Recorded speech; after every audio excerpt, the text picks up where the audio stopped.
be going through a little, season right now. Hello, my beautiful people. That was B Simone from episode 59 of Know For Sure, which was aired about 6 months ago. I am Lisa Coleman. I have a degree in psychology, and I have been in the field of mental health for about 25 years. And we're going to dig deep into what mental health issues could have caused the separation and the pause of this friendship, as well as their podcast. So let's talk about it.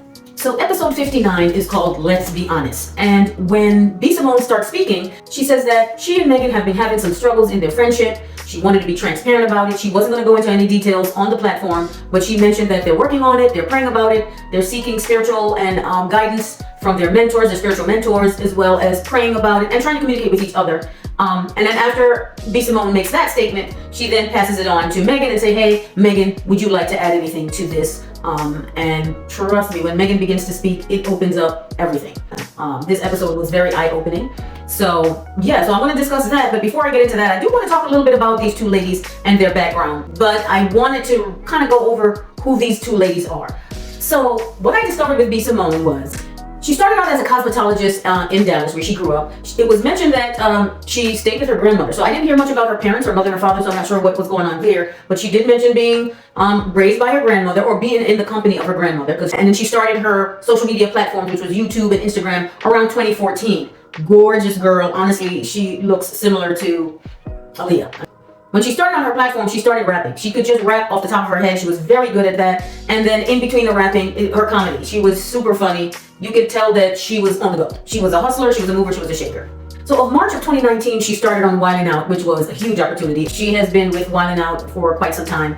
After joining Wildin' Out, in September of 2019, she started B Simone Beauty, where she was doing the lip gloss, and that was really super successful as well. Now, that same year of December 2019, she started Baby Girl TV. You all know that B Simone was notorious for Baby Girl.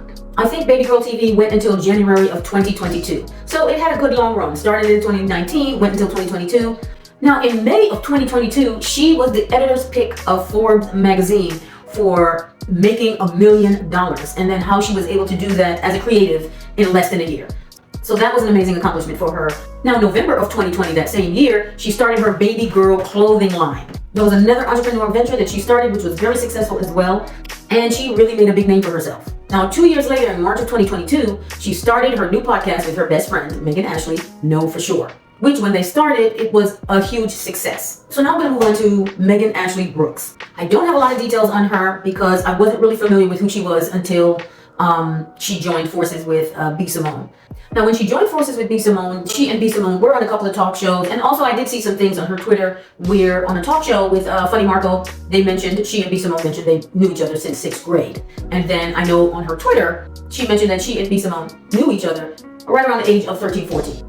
On the Funny Marco show, they did mention that they ended up drifting apart and they kind of were separated from each other for about 10 years out of their 20-year friendship. B Simone moved to Atlanta from Dallas to pursue her career, and Megan Ashley got married, and she ended up having, I believe, 2 children. I'm not sure, either 2 or 3 children. I believe it's 2.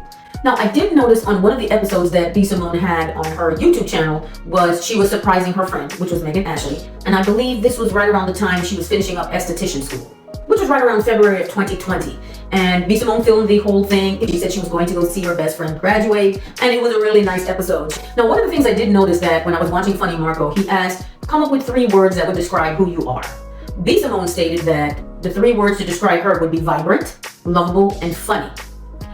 Megan Ashley said the 3 words to describe her would be deep, meticulous, and sarcastic. And she followed up with sarcastic by saying she has dark humor. So I thought that was very interesting when I saw that on the show. Now, I did search for other postings to try to see if I can get a better understanding of who Megan Ashley is. And all I saw was a few things on her Twitter. I did see an episode of one of the Know For Sure where she mentioned that she had suicidal thoughts and she was cutting herself or cutting her wrist. She also mentioned that she was sexually assaulted at the age of 16. It was also mentioned on the show that she was going through a divorce. She seemed to have been really, really sad about that. She had to move into her new home. That, she mentioned, was a struggle for her. So those are the only things I could really see and find about her. Quite a few of her tweets and messaging it seemed like she was going through some things. It seemed like she had a lot of struggles. It seemed like she was struggling mentally. So those are the things that I could find about the two ladies. To be honest, as I looked into some of B Simone's struggle, she almost got canceled. That was a huge thing for her. That sent her into a very low time for her. She was struggling with her weight, as well as she mentioned about struggling with finding a relationship. She was looking for love. She really wants to get married. And to this day, she's still on that journey and has been struggling with that. And I'm sure those things probably made her feel low, made her sad, could have probably put her in a depressive state as well. So as far as that, I know those are the two things that was going on in their lives as far as anything that could affect their mental health. Okay, so let's dig into episode 59 and see what we can analyze from this conversation. I mean, I think that, in relationships, you have those moments where you're growing and sometimes your needs change over time. And because I saw this clip from another podcast, the guy was talking about how transactions are, or how relationships are transactional. He was saying how, like, at the end of the day, like, everything's transactional. Like, something that my mom said to me, she was like, the faster you realize that selfishness is inevitable, the more that you can be a little bit more honest about what it really is. Like, for me, it's like when you, like, I like to be needed and I like to be wanted, not only because I genuinely have a heart to serve, but it also makes me feel good. You know what I mean? So I think that, like, no, go ahead. But I won't go into depth with that, but even like the uncomfortableness that I might feel sometime or whatever, that's a selfish thing. Right. You know what I'm saying? Because of the way I feel. I don't like the way I feel, and I like to change that feeling. Right. And Jordan said that too. She was like, yes. She was like, sometimes I do for you because I don't want the effect of, if it doesn't happen, what that does for you. I don't want to deal with the effect of it. So sometimes I just do it because I don't want to deal with the effect of it, not because it's like something I naturally would do, but I do it because I know that if I don't, it affects you. And sometimes I don't want to deal with the effects of it, so it is selfish. Just say it like, again. this is something I would naturally do. I naturally want to do this, but it's turned into I'm doing it because I'm a Wow, there's so much to unpack here, guys. It's a lot to talk about. I don't know if you were able to pick up on some of the things I was able to pick up on, but let's talk about it. But I'm going to stop here. I got a lot more editing to do. I literally analyzed the entire episode, which was about an hour long. So I don't want this video to be too long. So we will pick up again and I will post another episode tomorrow, which will be part 2. We have a lot more mental health moments to uncover regarding what was the mental health issues that broke down this friendship. Please like, subscribe, and make sure you hit that notification bell. I will be back for part 2. Toodles.